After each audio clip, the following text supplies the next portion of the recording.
Hello, welcome to the last session and the finale of ICMR practice series.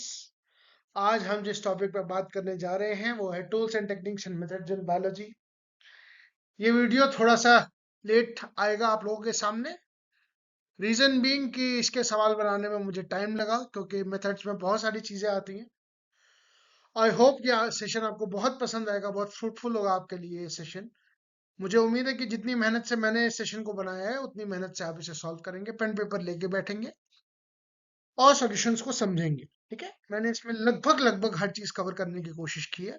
देखते हैं आपको ये session कैसा लगता है। स्टार्ट करते हैं without wasting any time. Okay, तो देखिए पहले कुछ सवाल तो बड़े आसान से हैं। मेरे ख्याल से इसमें कुछ ज्यादा दिमाग लगाने वाली चीज है नहीं। तो which enzymes create sticky end during the cloning? Sticky end का मतलब क्या है? स्टिकी एंड का मतलब वो ऐसे एंजाइम्स है जो कि एंडोन्यूक्लियस होते हैं, राइट? तो ये तो आपको पता ही होगा, एंडोन्यूक्लियस जो एंजाइम्स होते हैं वो स्टिकी एंड क्रिएट करते हैं। ठीक है, एंडोन्यूक्लियस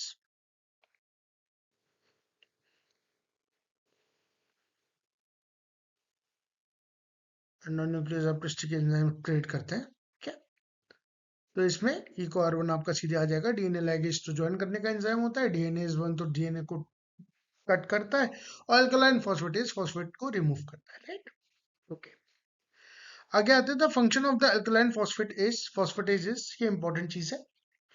देखिए, अल्कलाइन फॉस्फेटेज का जो काम होता है वो, अगर आप देखिए इसको एलिमिनेशन मेथड से करेंगे तो इतना तो आपको समझ में आ रहा है कि ए नहीं हो सकता, सी भी नहीं हो सकता और डी भी नहीं हो सकता। इसका आंसर तो बी ही है, प्रेसिडेंट प्लाज्मिड सेल लाइगेशन। देखिए, ज्यादा जो प्लाज्मिड्स होते हैं आपके वो डबल स्टैंडर्ड होते हैं, राइट? सिंगल स्टैंडर्ड प्लाज्मिड्स आपको नहीं देखने को और हम ये भी जानते हैं कि जो बॉन्ड बनता है, फॉस्फोडाइस्टर बॉन्ड बनता है, वो किसके किसके बीच में बनता है? 5 प्राइम फॉस्फेट और 3 प्राइम OH के बीच में बनता है। तो अगर एक सर्कुलर प्लाज्मिड है, ठीक है, इसको ऐसे इमेजिन करिए, अगर एक सर्कुलर प्लाज्मिड है, मैं यहाँ पे बना देता हूँ।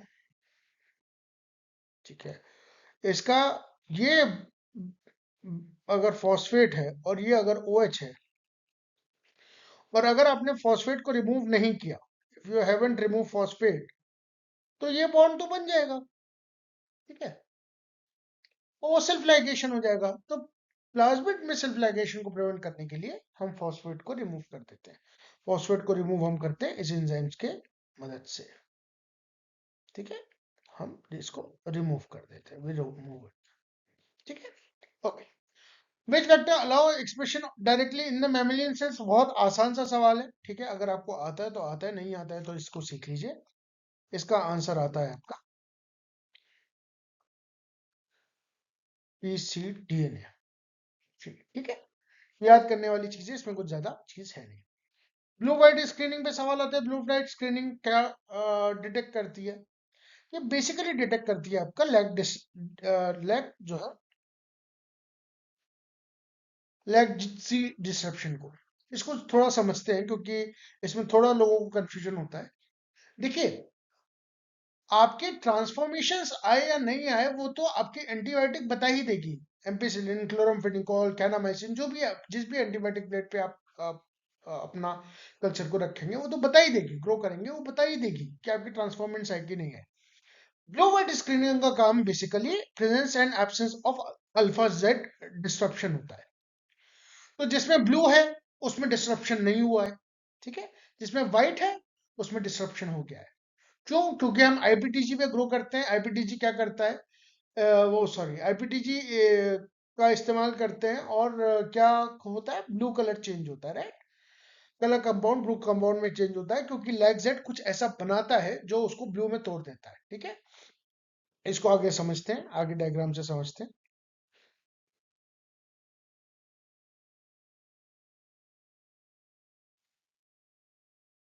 पहले तो ये समझ लीजिए ये आपका प्लाज्मिड है। ठीक है, अब ये सेल्फ लाइगेट ना हो इसके लिए हम इसको से फॉस्फेटेज हटा देते हैं ताकि हम डीएनए इंसर्ट कर सके। ठीक है, ओके।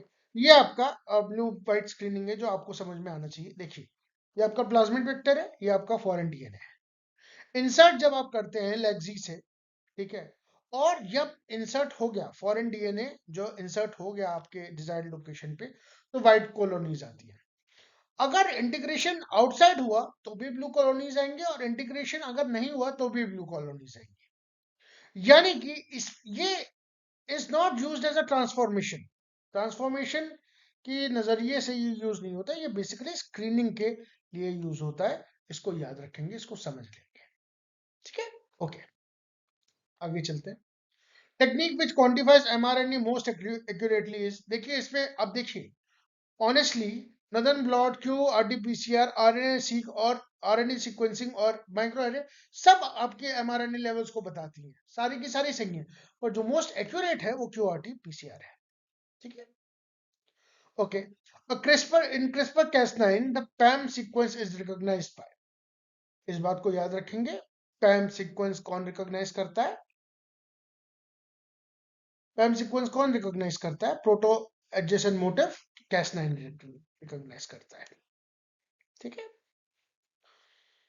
ओके। और shuttle vector can replicate in, shuttle vector का नाम ही है, जैसे शटल बस सर्विस चलती है। शटल बस सर्विस का क्या मतलब है? जो दो सिटीज में या दो प्लेसेस पे शटल करे। ठीक है, उसी तरह से a shuttle vector can replicate in two different hosts. Okay, which gradient is used for separating ribosomes? तो ये बहुत ही एक सिंपल सा सवाल है, इसमें सुक्रोज आता है। सुक्रोज जो है आपके राइबोसोम के सेपरेशन के लिए सुक्रोज ग्रेडियंट का इस्तेमाल होता है। ठीक है, आगे चलते हैं, इसको जरा समझ लीजिए। अगर आपको क्रिस्पर के बारे में कुछ भी पता करना है तो ये एक साइट मैंने दे रखी है, ctb.com क्रिस्पर कैस9। ठीक है, आप इसमें जैसे ही जाएंगे आपको क्रिस्पर के बारे में सब कुछ समझ में आएगा। ठीक है, शटल वेक्टर क्या है? It can replicate in more than one organism. ठीक है, जैसे ई कोलाई एंड ईस्ट। कुछ एग्जांपल है, जैसे YEP13 is therefore a shuttle vector and can replicate in the selected of both east and E coli. So gross density gradient क्या है? Widely used as a technique for the isolation and separation of ribosomes and their subunits. 70s ribosome from 30s and 50s in bacteria. ठीक है, तो ये आपके चीजें explanation हो गए।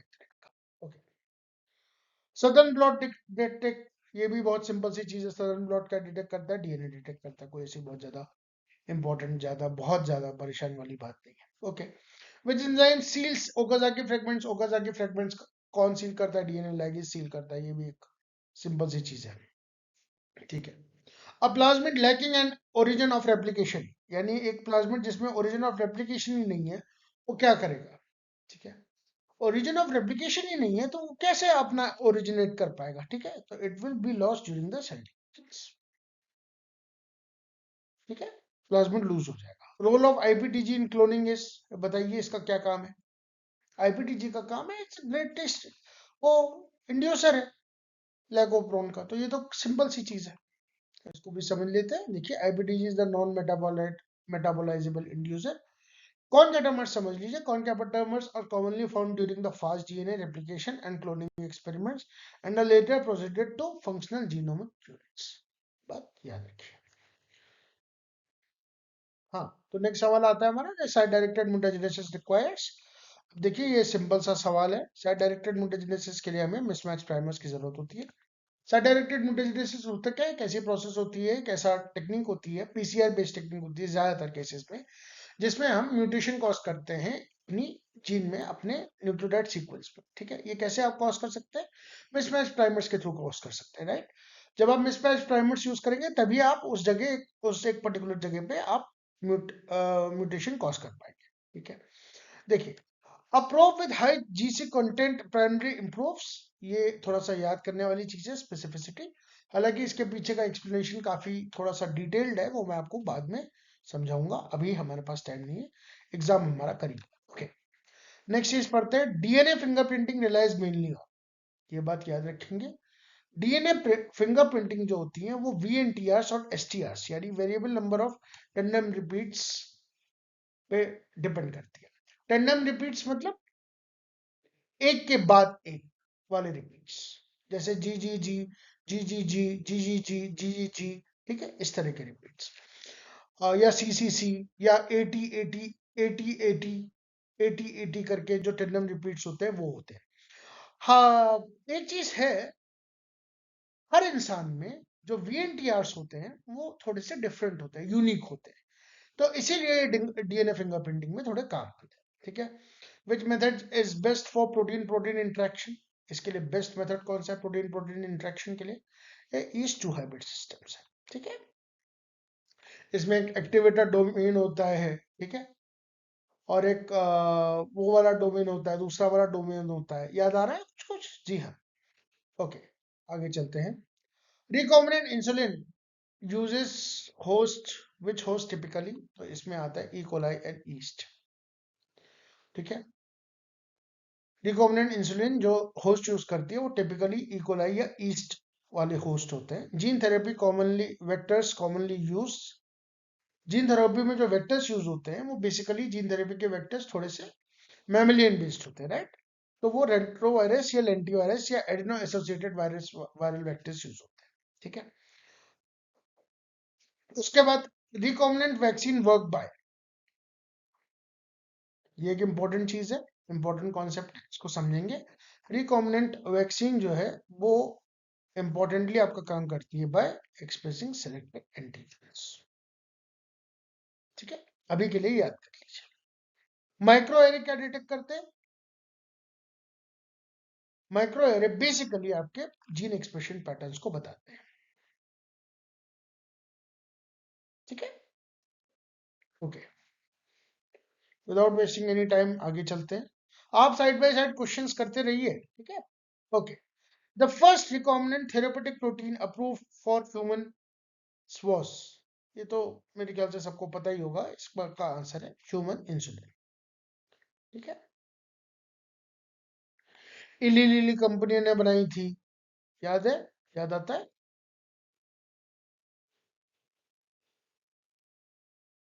इली लिली ने बनाई थी, ठीक है। ओके, 1980s,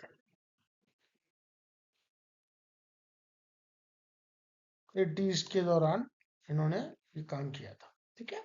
आगे चलते हैं। सोमेटिक जीन थेरेपी टारगेट्स, इसमें बेसिकली आते हैं बॉडी या सोमेटिक सेल्स, ठीक है। Okay, MOI multiplicity of infection refers to, important concept है, याद रखेंगे। ICMR पूछ सकता है इससे सवाल। Virus particles that are added per cell, कितने virus particle per cell add किए जाते हैं? Okay, 24th, which test best describes apoptotic in cultured cells, ठीक है। बारफोर्ड ऐसे और ग्राम स्टेनिंग, तो ग्राम स्टेनिंग तो आपके ग्राम पॉजिटिव ग्राम नेगेटिव बताता है। बारफोर्ड ऐसे क्या बताता है? ये आपकी प्रोटीन की कंसंट्रेशन बताता है, जो आप एब्जॉर्बेंस वाला बियर लैम्बर्ट लॉ जो पढ़ते हैं।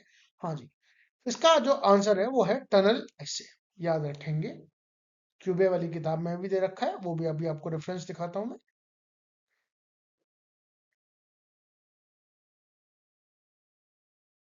ये देखिए, मल्टीप्लिसिटी ऑफ इन्फेक्शन क्या है?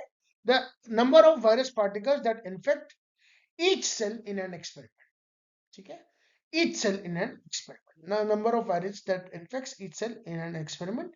Tunnel assay measures the apoptotically generated DNA fragments, ठीक है। इसमें एक एंजाइम यूज होता है, जिस एंजाइम पे आप थोड़ा सा गौर करेंगे तो आपको फायदा मिलेगा। ये होता है डीऑक्सीराइबोन्यूक्लियोटाइडल ट्रांसफरेज, EDP, ठीक है। ओके, आगे चलते हैं। ये आपका assessment of apoptosis using a TUNEL assay है। ये आपके कुछ कुछ बाइंड करते हैं। Apoptosis results in DNA fragmentation, ठीक है। BRDO nucleotide triphosphates are added onto the broken ends of the DNA in a fixed and permanentized apoptotic cells using the enzyme TDT. Fluorescent antibodies specific to BRDU can then be used to detect apoptotic cells, ठीक है। इसमें BRDU D UTP का भी use होता है और इसमें TDT का भी यूज होता है, इस बात को याद रखेंगे, ठीक है। करने से क्या, ओके। यहाँ से थोड़े से ट्रिकी सवाल आ रहे हैं, ठीक है। थोड़े से मैंने 4-5 स्टैट्स के भी सवाल डालने हैं, ठीक है। इस चीज को बहुत ध्यान से समझेंगे क्योंकि ये थोड़े से डिफिकल्ट और थोड़े से पेचीदा सवाल है। A study report says that p value is 0.04, what interpretation is correct. बहुत इंपॉर्टेंट सवाल है, इसको मार्क कर लीजिए, इस तरह का सवाल आते रहते हैं। ठीक है, ओके। और इसको एक एक लाइन को समझते हैं। There is a 4% chance that the null hypothesis is true. The result is definitely clinically important. If the null hypothesis is true, there are 4% possibility of seeing data this extreme. The alternative hypothesis is likely. Okay. अब देखिए, इस चीज को समझिए। दो तरह की hypothesis होती है आपकी, एक एच नॉट होती है, एक एच ए होती है। ठीक है, दो तरह की हाइपोथेसिस होती है आपकी। एच नॉट हाइपोथेसिस को आप नल भी कहते हैं और इसको ऑल्टरनेटिव भी कहते हैं। नल हाइपोथेसिस जनरली आपका ये कहती है कि किसी ड्रग का, किसी केमिकल का, किसी चीज का कोई फर्क नहीं पड़ता है, और जो आपको डेविएशंस देखने को मिल रहे हैं या जो ट्रीटमेंट देखने को मिल रहा है वो बाई चांस इवेंट है। इस बात को एक छोटे से एग्जांपल से समझते हैं। सपोज मैं एक माइक्रोबायोलॉजी लैब में काम कर रहा हूँ, चूंकि मेरा पिछले का जो प्रोजेक्ट था एमटेक का प्रोजेक्ट वो माइक्रोबायोलॉजी रिलेटेड था, तो मैं उसी का एग्जांपल आपको देता हूँ। सपोज मैं मीडिया ऑप्टिमाइज कर रहा हूँ अपनी ई कोलाई सेल्स की ग्रोथ के लिए। अब मैंने उसमें कोई केमिकल डाला, केमिकल एक्स, ठीक है। और मैंने उस केमिकल एक्स को डालने के बाद ये देखा कि मेरी जो सेल्स हैं, ई कोलाई की सेल्स, वो बेटर ग्रो कर रही हैं, वो बेटर ईल्ड दे रही हैं। अब मैं ये कैसे कंफर्म करूंगा? तो मैं उसकी डेटा एनालिसिस करूंगा। डेटा एनालिसिस में ये रिजल्ट पाया गया कि उसकी पी वैल्यू आ रही है 0.04। इसका मतलब क्या है? इसका मतलब ये है कि जब मैं ऐसी 100 स्टडीज करूंगा,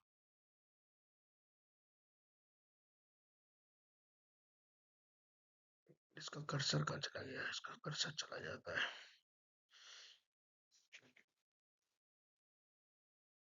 जब मैं ऐसी 100 स्टडीज करूंगा तो 4 स्टडीज उनमें से ऐसी होंगी जिसमें जो डेटा और जो ग्रोथ होगी वो उस केमिकल पे डिपेंडेंट नहीं होगी। ये उस हाइपोथेसिस का मतलब है।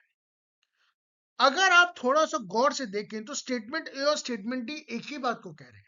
अगर 4% हाइपोथेसिस नल हाइपोथेसिस ट्रू है तो ऑल्टरनेटिव हाइपोथेसिस 96% ट्रू होगी। पर पी वैल्यूज कभी भी नल हाइपोथेसिस या ऑल्टरनेटिव हाइपोथेसिस की ट्रूनेस या उनके ट्रुथफुलनेस के बारे में नहीं बताती। अगर स्टडी रिपोर्ट पी वैल्यू 0.04 दे रही है तो इससे इसका कोई मतलब नहीं है कि कोई चीज क्लिनिकली इंपॉर्टेंट है कि नहीं है। कोई चीज क्लिनिकली इंपॉर्टेंट हो भी सकती है और उसके ये वैल्यूज नहीं आ सकती। तो इसका जो सबसे अप्रोप्रिएट आंसर जो होगा वो होगा आपका ऑप्शन नंबर सी। ठीक है, ये होगा आपका ऑप्शन नंबर सी।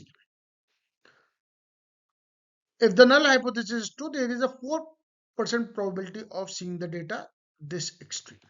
ठीक है, इसको अगली वाली स्लाइड में, एक्सप्लेनेशन स्लाइड में और अच्छे से समझाऊंगा। ठीक है, okay. A diagnostic test give few false negatives but many false positives. The test is, ये अगेन बहुत इंपॉर्टेंट सवाल है। ठीक है, a diagnostic test give very few false negative. False negative मतलब क्या है? फॉल्स, देखिए इस चीज को इस तरह से समझते हैं। एक मैट्रिक्स बना लेते हैं।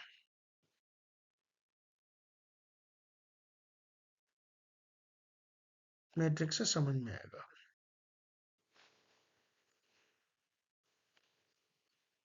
True positive, false positive, false negative, true negative. इसको समझिए। ये मैट्रिक्स समझ जाएंगे आपको चीजें समझ में आएंगी। ट्रू पॉजिटिव का मतलब क्या है? बंदे को डिसीज है और बंदे की डिसीज टेस्ट भी हो रही है, true positive.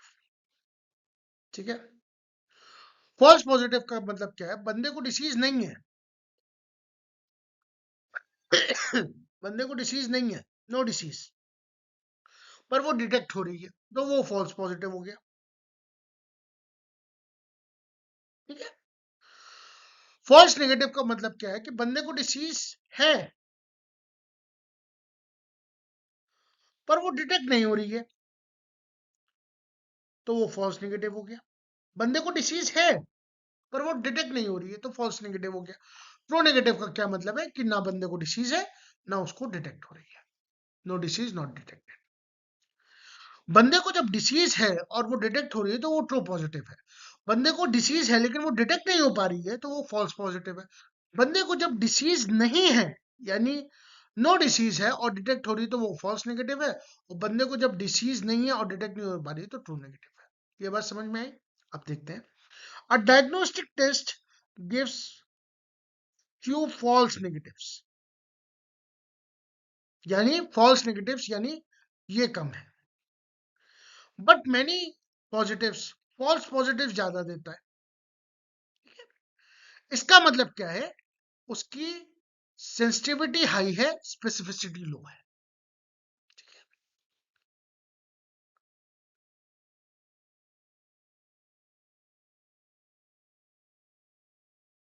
Okay, type one error converts to, type one जो एरर होता है वो ये होता है, ये याद रखिएगा। This is type one error, that is false positive. अब इसको थोड़ा समझ लेते हैं। तो देखिए, फ्यू फॉल्स नेगेटिव्स हैं तो आपका सेंस टेस्ट सेंसिटिव बहुत है पर स्पेसिफिक नहीं है। मेरे ख्याल से आप कुछ कुछ बात समझ पा रहे हो। नहीं समझ में आ रहा है तो कम से कम इस चीज को याद रखिए कि टाइप, ये आपका टाइप वन एरर होता है यहाँ पे, और ये यहाँ आपका टाइप टू एरर हो। तो टाइप वन एरर जो होता है रिजेक्ट करता है ट्रू नल को, जो फॉल्स पॉजिटिव को दर्शाता है। तो नेक्स्ट क्वेश्चन पे आते हैं। देखिए, a researcher lowers the significance value from 0.05 to 0.01, क्या होगा? देखिए, आपने एक रिसर्चर ने जो पी वैल्यू थी वो सपोज पहले 0.05 थी, ठीक है। अब उसकी पी वैल्यू हो गई है 0.01, यानी it has become more stricter,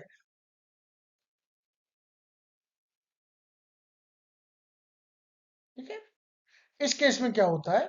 इस केस में आपके फॉल्स पॉजिटिव तो डिक्रीज कर जाते हैं लेकिन फॉल्स नेगेटिव्स इंक्रीज कर जाते हैं,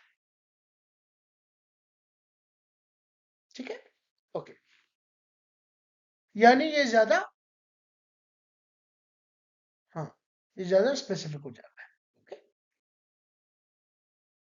okay. A result is statistically significant, but the effect size is very small. ठीक है। Best conclusion is, best conclusion इसका क्या है?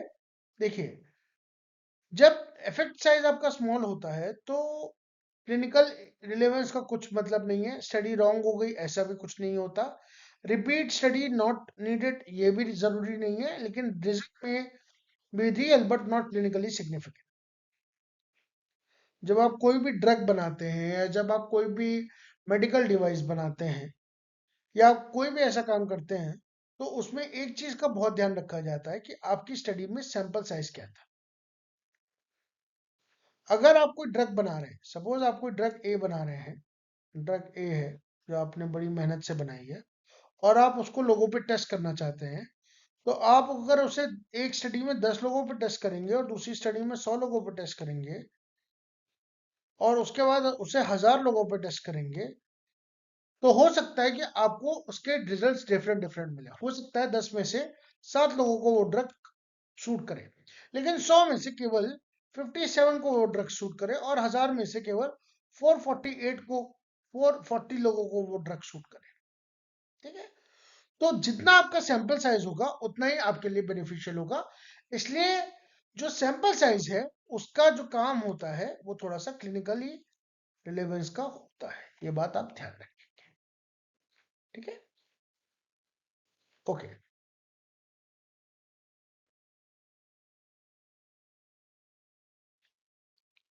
a plasmid contains two eco R1 sites, identical eco R1 sites, digestion with eco R1 and ligation with an insert processing echo R1 cohesive ends produce a major problem. इस सवाल को बहुत आसान से समझिए। देखिए स्टैट्स आप छोड़ के जाएंगे कोई दिक्कत नहीं है, लेकिन मोलिकुलर बायोलॉजी आप छोड़ के मत जाइए।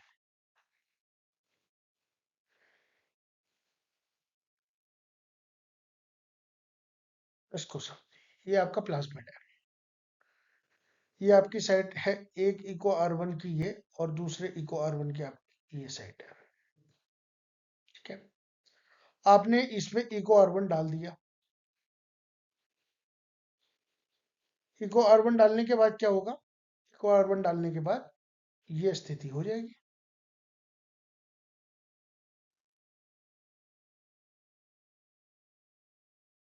ठीक है। अब आपका जो इंसर्ट है वो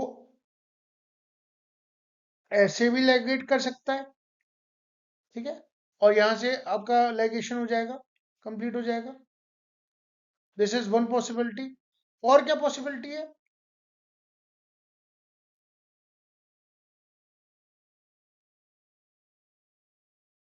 कि वो ऐसे लैगेट कर जाए, it can ligate in this way. तो इसमें जो है random orientation of the insert की प्रॉब्लम है, इधर भी लैगेट कर सकता है वो, ए पॉसिबिलिटी भी बन सकती है इसकी, और इसकी बी पॉसिबिलिटी भी बन सकती है। इसलिए यहाँ पे random orientation of the insert problematic हो सकता है। इसलिए हम ऐसे एंजाइम्स को, आइडेंटिकल साइट्स वाले एंजाइम्स को यूज नहीं करते। इनफैक्ट हम एस मल्टीपल साइट रिकॉग्निशन को यूज करते हैं, कि ऐसी साइट यूज करते हैं जहां मल्टीपल एंजाइम्स काम कर सके, ठीक है। कुछ कुछ बात समझ में आ रही होगी। ओके, आगे चलते हैं।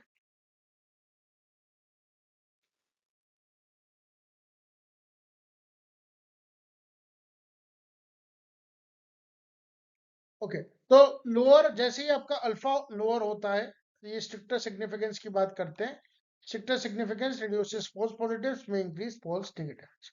मैंने स्टार्टिंग की स्लाइड्स में, जो पहले की स्लाइड में टाइप 1 और टाइप 2 एरर बताए हैं, जिसमें वो बुक का मैंने स्क्रीनशॉट डाला है, वो प्लीज आप एक बार पढ़ लीजिए। Single enzyme cloning gives random orientation, ये बात आप याद रखेंगे, ठीक है। आगे चलिए। सैंडविच एलाइजा में क्या होता है, ये पहले से सवाल कर रखे हैं। Capture antibody on the coated plate, ठीक है। इसी तरह आपका resolving power of the light microscope कहाँ होता है, प्रेजेंट होता है, ये आपका प्रेजेंट होता है numerical aperture and the wavelength, ये इस पर डिपेंड करता है, ठीक है। हालांकि ये सवाल बड़े आसान से हैं। न्यूमेरिकल एपर्चर इंक्रीजेस व्हेन, समझिए न्यूमेरिकल एपर्चर कब इंक्रीज होगा, जब angle of the light entering the lens increase होगा, अल्फा इंक्रीज होगा। एनसाइन अल्फा होता है ना, जी हाँ, ये वही वाले अल्फा की बात होती है। ओके, आगे चलते हैं। Which microscopy technique allows optical sectioning and 3D reconstruction,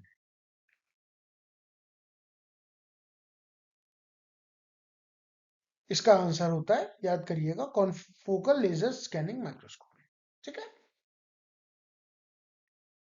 तो ये देखिए आपका जो सैंडविच एलाइजा है, इसमें एंटीबॉडी कोटेड वेल होता है, ठीक है।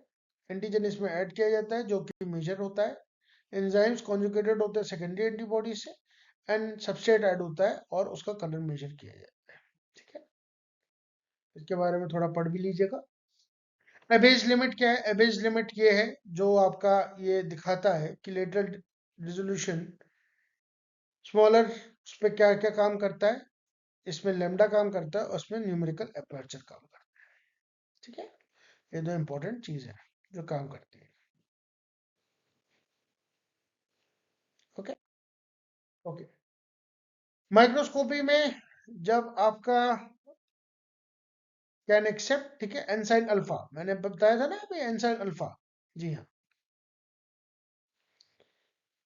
Alpha is the half the angle of the maximum cone that can enter और एग्जिट द लेंस, यह बात आप याद रखेंगे, ठीक है। ओके, ये देखिए कॉन्फोकल माइक्रोस्कोपी वाला जो पार्ट है आपका, उसमें देखिए This information can be used to create composite image that is very clear and detailed, or to create a three-dimensional reconstruction of a specimen.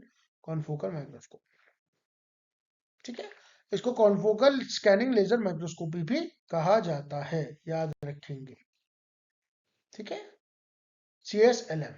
Okay, आगे चलते हैं। टेम कंट्रास्ट कैसे प्रोड्यूस करता है? तो TEM जो होता है, ट्रांसमिशन इलेक्ट्रॉन माइक्रोस्कोप, ये आई एम सॉरी, ये जो कंट्रास्ट प्रोड्यूस करता है, ये प्रोड्यूस करता है by scanning of the electrons by heavy atoms, ठीक है, हेवी एटम्स, मेटल एटम्स, ठीक है, उसके उसके के थ्रू करता है। उसके बाद fluorescence microscopy detects specific molecules because fluorophores emit light after excitation at specific wavelength, ये आप याद रखें,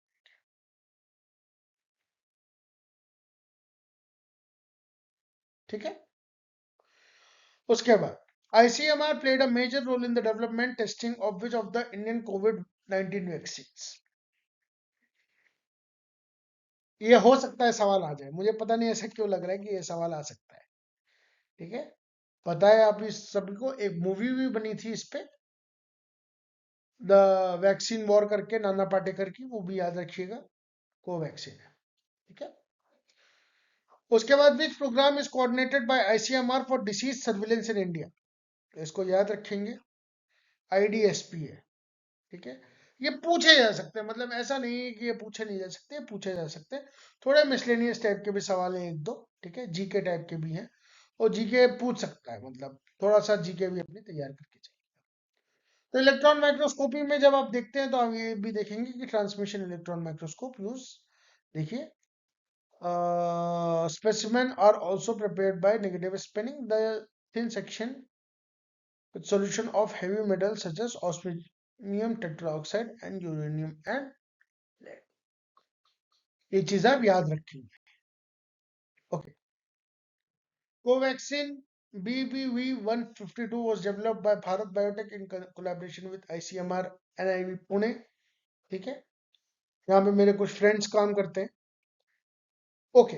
तो सार्स कोव का जो स्ट्रेन था वो NIV पुणे से आइसोलेट किया गया, प्री क्लिनिकल और क्लिनिकल ट्रायल इनका सपोर्ट हुआ, ठीक है, रेगुलेटरी अफेयर्स आया। ये एक इनएवेक्टेड होल वायरॉन वैक्सीन है जो कि क्लासिकल वैक्सीन प्लेटफॉर्म पे बना है। कोविशील्ड ऑक्सफोर्ड एस्ट्राजेनेका ने बनाया था, जो कि मैन्युफैक्चरिंग की थी इसकी सीरम इंस्टीट्यूट ऑफ इंडिया ने, तो भूलेंगे नहीं। अब वो आपसे इन दोनों पे सवाल पूछ सकता है, स्पुतनिक तो रशियन वैक्सीन थी, और जाइकोविड ये थी आपकी जाइडस सेटेलाइट द्वारा DNA vaccine, it's not a ICMR net project.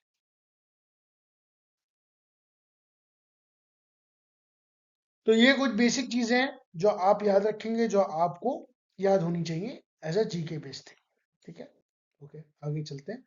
IDSP क्या होता है? Integrated disease surveillance programme, it is one of the most, जिसे कहते हैं एक्सटेंसिव प्रोग्राम, ठीक है। ये कुछ ऐसी डिसीज रखता है जैसे cholera, dengue, malaria, influenza and Covid, ठीक है। बाकी ये सब चीजें ऐसी नहीं होती हैं, and it monitors diseases like this, ठीक है, कंटिन्यूअस एपिडेमियोलॉजिकल सर्विलेंस रखता है, आउटब्रेक एंड प्रोन रिस्पॉन्स के लिए। तो it's one of the most, मतलब बहुत ही एक अच्छा प्रोजेक्ट है और बहुत ही काम का project, integrated disease surveillance programme ICMR conduct कराता है, IDSP, ओके। आगे चलते हैं। Phase contrast microscope, come on यार, ये तो सबको पता है, लाइव अनस्टेन ट्रांसपेरेंट सेल्स के लिए काम आता है face contrast microscope. QRS complex क्या कोरस्पॉन्ड करता है, ये भी सबको पता होगा, PQRST, ये याद रखिए, ये आपका उसमें आता है, ECG में आता है, ECG का पार्ट है, वेंट्रिकुलर डिपोलराइजेशन का पार्ट है, ठीक है। पेट स्कैन क्या डिटेक्ट करता है? पेट स्कैन बेसिकली जो डिटेक्ट करता है, वो बेसिकली डिटेक्ट करता है gamma rays from the positron annihilation. देखिए, आप कंफ्यूज हो सकते हैं इलेक्ट्रिकल ब्रेन एक्टिविटी में, पर वो काम होता है EEG का, इलेक्ट्रिकल इंसेफेलोग्राम, ठीक है। अच्छा, आगे चलते हैं।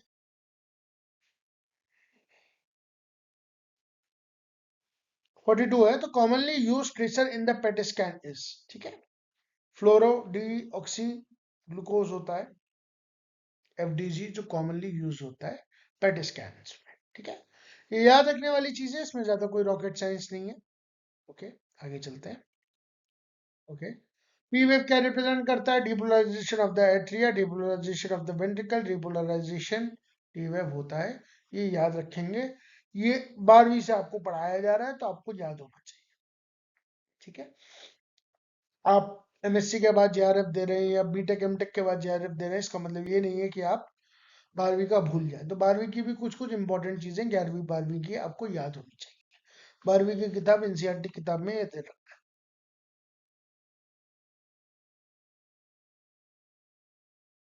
उसके बाद ये पेट स्कैन के बारे में आप पढ़िए। It's a nuclear imaging test that shows how organs and tissues are functioning by detecting the areas of high metabolic activity. ठीक है, काम कैसे करता है? इसमें आप एक रेडियो एक्टिव प्रेशर डालते हैं, FDG is injected into the brain. ठीक है, it's a glucose based substance. तो ये इसका काम करने का तरीका हो। आगे चलते हैं। Compare to MRI, PET is superior for.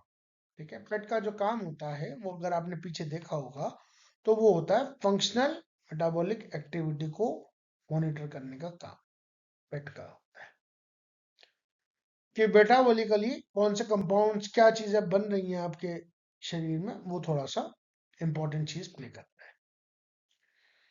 उसके बाद आते हैं द एक्सोम रिप्रेजेंट्स। ये कुछ बायोइन्फॉर्मेटिक्स और कंप्यूटेशनल बायोलॉजी के सवाल हैं, वो थोड़ा सा आगे 6 सवाल मेरे ख्याल से उसी पे बेस्ड हैं, तो उस पर थोड़ा सा ध्यान दे दीजिए। The exome represents all coding regions of the gene, coding regions, all coding regions of the genome.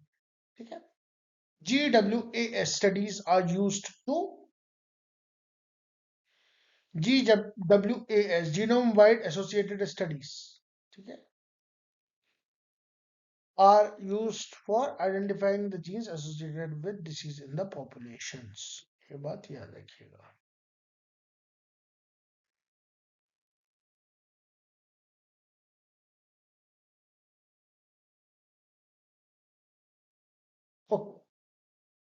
Shortcut proteomics क्या होती है? काफी नए कॉन्सेप्ट है सीक्वेंसिंग वगैरह के, आपको पता होने चाहिए। शॉर्टकट प्रोटियोमिक्स होती है random fragmentation of the proteins followed by MS analysis। MS यानी mass spectroscopy, mass spectrometry analysis. आप मास देखते हैं यानी स्ट्रक्चर देखते हैं, आप मॉलिक्यूलर मास देखते हैं किसी प्रोटीन का या किसी प्रोटीन के फ्रेगमेंट का। ओके, आगे चलते हैं। So the exome is the part of your genome that contains region exons that provide instructions for making proteins। ठीक है, okay, shotgun proteomics is a powerful bottom-up technique for analyzing complex protein mixtures by digesting them into smaller peptides, separating these peptides with liquid chromatography, and then identifying and quantifying them using tandem mass spectrometry। याद रखेंगे, इसमें कोई rocket science नहीं है, याद रखने वाली चीज है। ठीक है, okay, genome wide association studies या GWAS is an approach used to identify genomic variants that are statistically associated with the risk of disease or a particular trait। बस इतना याद रखना है। ठीक है, ओके, आगे चलते हैं।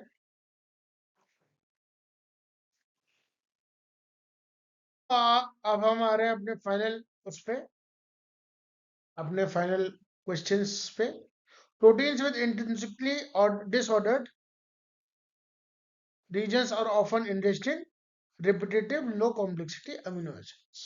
ठीक है, हाइड्रोफोबिक रेसिड्यूज तो बड़े भी हो सकते हैं, जैसे वैलिन हो गया, आइसोल्यूसिन हो गया, ये तो बड़े भी हो सकते हैं। डाइसल्फाइड बॉन्ड्स का ऐसा कोई रोल नहीं है, और बीटा बैरल्स भी ऐसा कुछ नहीं है।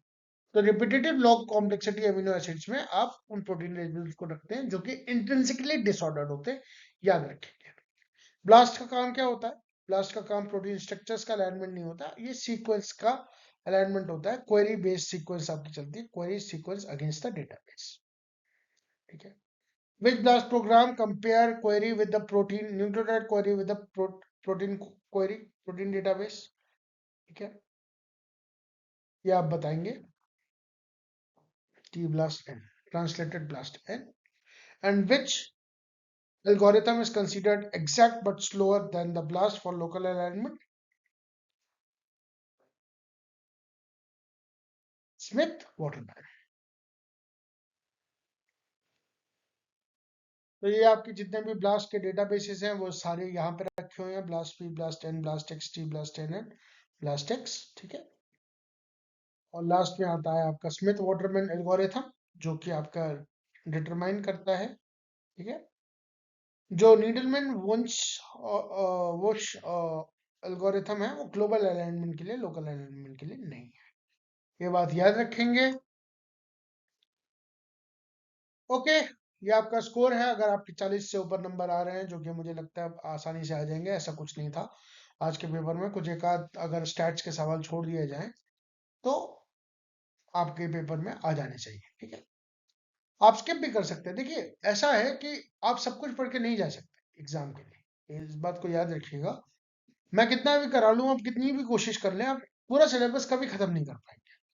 जरूरी जरूरत इस बात की है, जरूरी ये चीज है जानना कि आप अपनी नॉलेज को कैसे यूज करते हैं उन 3 घंटों में, ठीक है। खैर, जो भी है। उसके बाद 35 से ऊपर है तो ये परफॉर्मेंस है, 30 से ऊपर है तो ये है, 25 से ऊपर ये है, और अगर बिलो देन 25 है तो आपकी प्रिपरेशन अभी नहीं है। इस चीज को अदरवाइज मत लीजिए, इस चीज को एज अ मोटिवेशन लीजिए और अपने आप को बधाई दीजिए कि आपने तैयारी एटलीस्ट स्टार्ट तो की है। Congratulate yourself and try for achieving higher. Okay, thank you so much, take care, like share subscribe करिए। I wish you very very very happy learning. I wish you all the very best, all the best, ठीक है। All the best for your exam. अब हमारी मुलाकात जो है वो थोड़े दिन बाद ही हो पाएगी, ठीक है। All the very best for your exam. ICMR JRF आपका क्वालिफाई हो जाए, ठीक है। और आपको ये सीरीज कैसी लगी प्लीज कमेंट करके बताइए, ठीक है। I am wishing you all the very best for your ICMR JRF 2026 exam, ठीक है। राइटिंग पे मत जाइए, ठीक है। राइटिंग ज्यादा अच्छी नहीं है, बट आई थिंक आप मतलब समझ पा रहे होंगे। Thank you so much for joining this session. अब हम मिलेंगे लेट के सेशंस में, जो कि आपका थोड़ी देर में ही स्टार्ट हो पाएगा, क्योंकि मेरे कुछ और पर्सनल कमिटमेंट्स भी हैं। आज का वीडियो लेट अपलोड करने के 2 रीजंस हैं। सबसे पहला रीजन तो ये है कि I was bit not healthy. सुबह तो अच्छा फील हो रहा था, लेकिन दिन में कुछ ऐसी प्रॉब्लम हो गई थी जिसकी वजह से मुझे रेस्ट करना पड़ा थोड़ा सा। और दूसरा ये था कि सवाल थोड़े से डाइवर्स थे, तो मुझे रिसोर्सेज भी थोड़े से अच्छे से जमा करने थे, because I want to explain. मिलते हैं आपसे जल्दी ही अगले सेशन में। मोस्ट प्रोबेबली हम डीएनए रेप्लिकेशन अपना स्टार्ट करेंगे, या फिर हम गेट की तैयारी स्टार्ट करेंगे। चलिए, आप ही कमेंट करके बताइए, गेट की तैयारी करवाऊं मैं आपको कि आपको डीएनए रेप्लिकेशन पढ़ाऊं। कमेंट में अगर आप डीएनए रेप्लिकेशन लिखेंगे तो मैं डीएनए रेप्लिकेशन करूंगा, अगर आप गेट की तैयारी बोलेंगे तो मैं गेट 2026 की तैयारी करूंगा। ये सेशन आपको कैसा लगा प्लीज कमेंट करके बताइए। Again thank you so much for joining this session. Like share subscribe करिए and wishing you a very happy learning. All the very best for your ICMR JRF exam. Take care.